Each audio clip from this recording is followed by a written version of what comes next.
Hi everyone, I'm Alicia Swanson and I am the creator of these small group lessons. I call them skill-based reading groups and sometimes I refer to them as reading strategy groups. So to get started, I want us to look at the best practices so that you can see what I was thinking when I created these lessons. The gradual release model is a perfect way to show how everything falls together. So I model my instruction with an interactive read aloud. This is the first part of my whole class lesson. It's a 15 to 20 minute read aloud that I'm doing with a mentor text where I'm showing my students how I use every skill or strategy.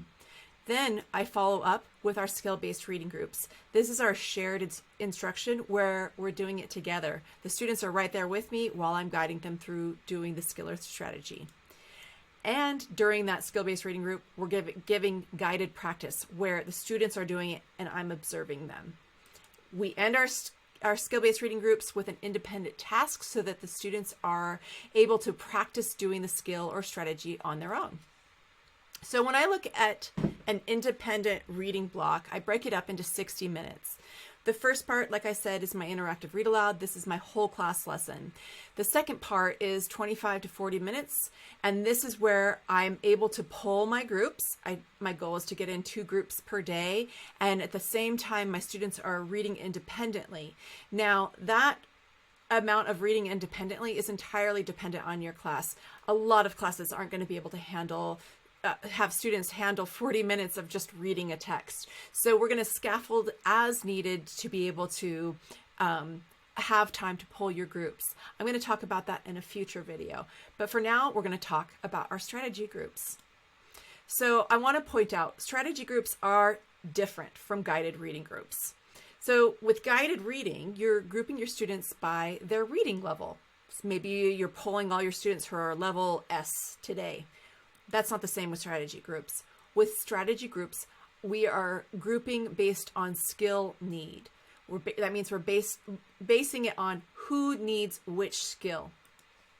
So when we're doing a strategy group, we're going to choose one skill or strategy to focus on for that entire lesson.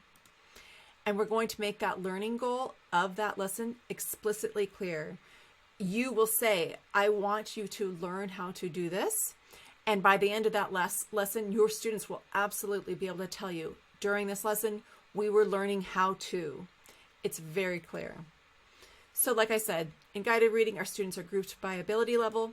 In strategy groups, they're grouped by the shared skills that they need to work on. So that means that you might be putting kids at different reading levels all in the same group. That's okay. The focus is on the strategy and not the text level. So in this bundle, there are 101 strategy group lessons, and you probably won't be using all 101 lessons in your classroom. And that's because I've given a scope and sequence that's specifically targeted to each grade level. So I break down which grade levels are recommended to use which of the skill-based reading groups. Now, every reading group lesson is perfectly aligned to an interactive read aloud, which I have as a separate product, or my daily quick reads. So if you're somebody who owns my entire curriculum line, you'll see that everything fits together seamlessly. So in their skill-based reading groups, we have 9 units. Reading Foundation, these are your first 5 lessons that are helping to set up your reading groups, or set up your reading expectations. Understanding characters, text features and structures, vocabulary and figurative language, main idea and key details, theme, story elements and summarizing, author's purpose, and fluency. So if you own my entire curriculum line, my curriculum bundle, this is what your pacing schedule looks like. It's just a sample pacing schedule, but it's showing how you can break down every unit throughout an entire year.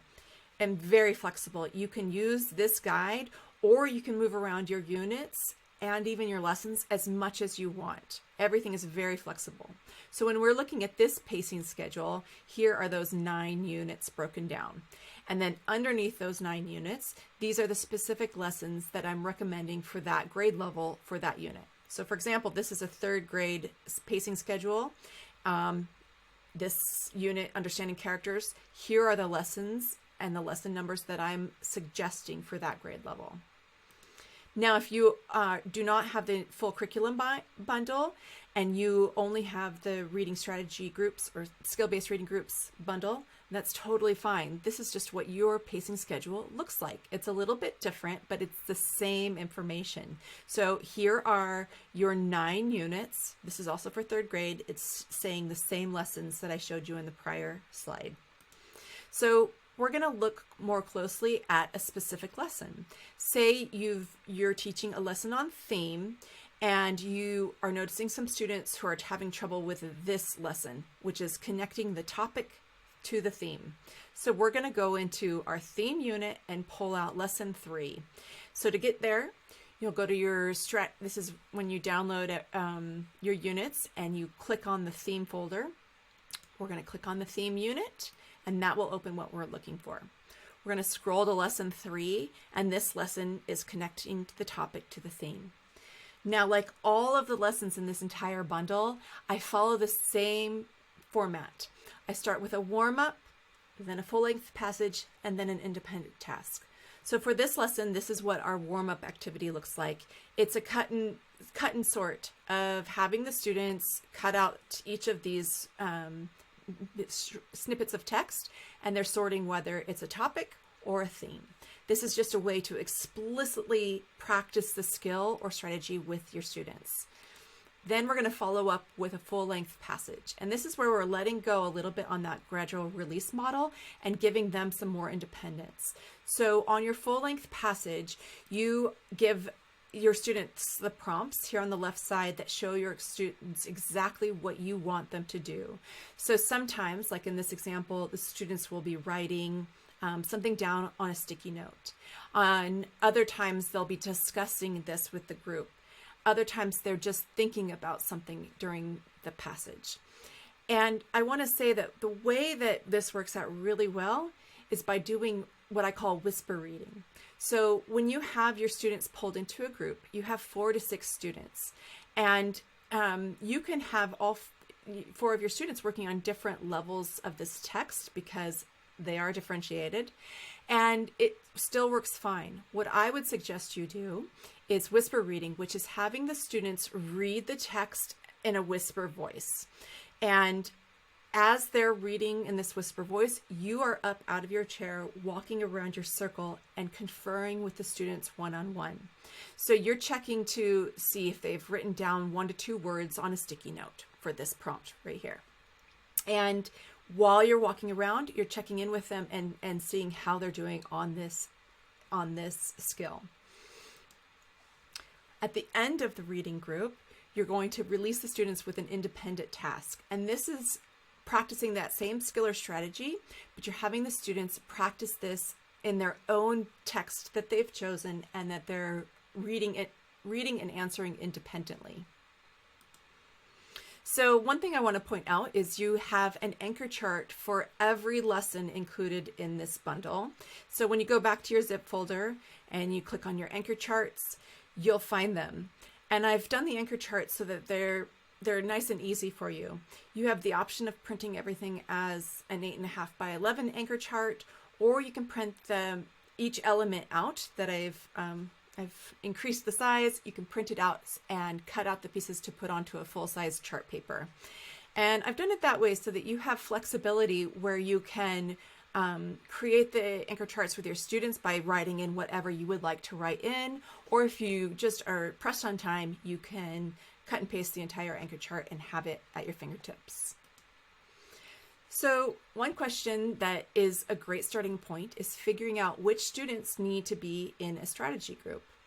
And I would suggest by start identifying students' weaknesses and strengths, because our conferring groups aren't only working on students who are behind on a certain skill or strategy. You can also be using this for students who are absolutely meeting all of your expectations and everything in your class, and they're ready to move on to something that's more challenging that the whole class isn't. So pull a strategy group for students who are ready to go on further. The place that you're going to get your data about who needs which group, the first place I say is conferring, just talking with your students and seeing what they need help with. In this bundle, I've included a conferring page for every unit. And on the conferring page, I give you conferring prompt suggestions. So this means when you have time to meet with the students, you start asking them these questions as a starting point to give you an idea about where their weaknesses are or where their strengths are. Another place to get your strategy group data is from observations, just watching your students, figuring out who needs help with what, and where you can push them.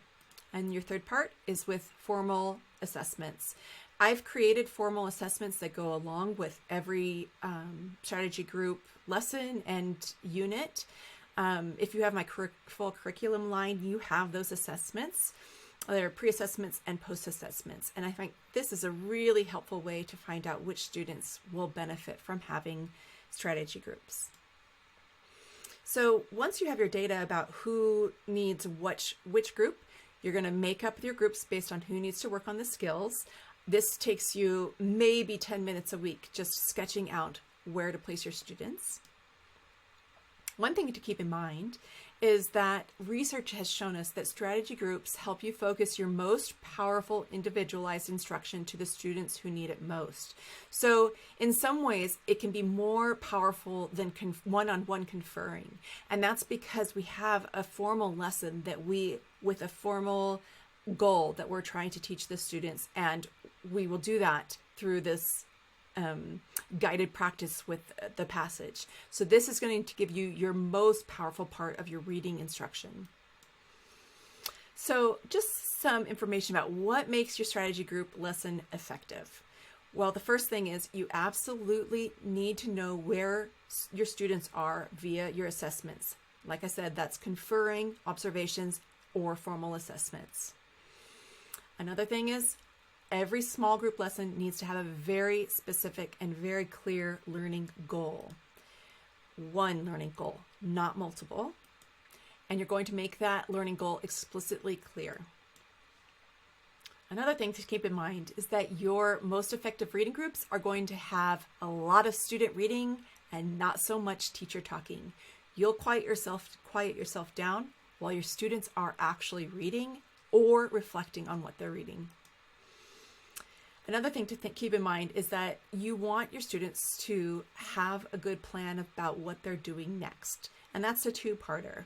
One, you're going to have them leave your reading group with an independent task that they're going to immediately go and do in their independent reading, which is a practice of this skill. But you also want your students to know how they're using this skill in daily life, what this skill looks like. And you'll be doing that in your reading group. So some tips. You're going to change your group members regularly. You are not going to have students who say, oh, I'm always in her low group. We can get rid of that entirely. By strategy groups, when we're grouping by the strategy and skills needed, we're not grouping by level. We get to take away so much negativity that students can develop when they think they're in your low group, or what happens when they think they're in their high group. We're taking all that away and replacing that with groups that are mixed by ability level. It's just by the skill need. So one thing that's going to be very important for making your strategy groups work out well is whisper reading. So what this looks like is that when you're doing your reading groups, you will have your students whisper reading. That means they're reading in a very soft voice, and you are up out of your chair during this group time. You're walking around, and you will step in and confer with each student. You have the prompts there on the page that you can check in and see where they are. And at certain times, students will come together and they're going to discuss it as the group. So you're still doing group time, but it's mixed in with you conferring one-on-one with them and very targeted in what you're discussing. Another tip is you're expecting a lot of continuous reading from your students. We are not doing anything with round-robin reading. There's no one student reads, then one student reads. That's gone. Continuous reading is so much more beneficial here. One other tip is at the end of your reading group time, just take a quick note, post-it note, or put it in your plan book of your observations of your group or readers. This will help you plan future strategy groups. It'll also help you keep your notes for what students need next. All right. I hope that's been a helpful introduction to how to use your reading strategy groups or your skill-based groups. Please let me know if you have any more questions.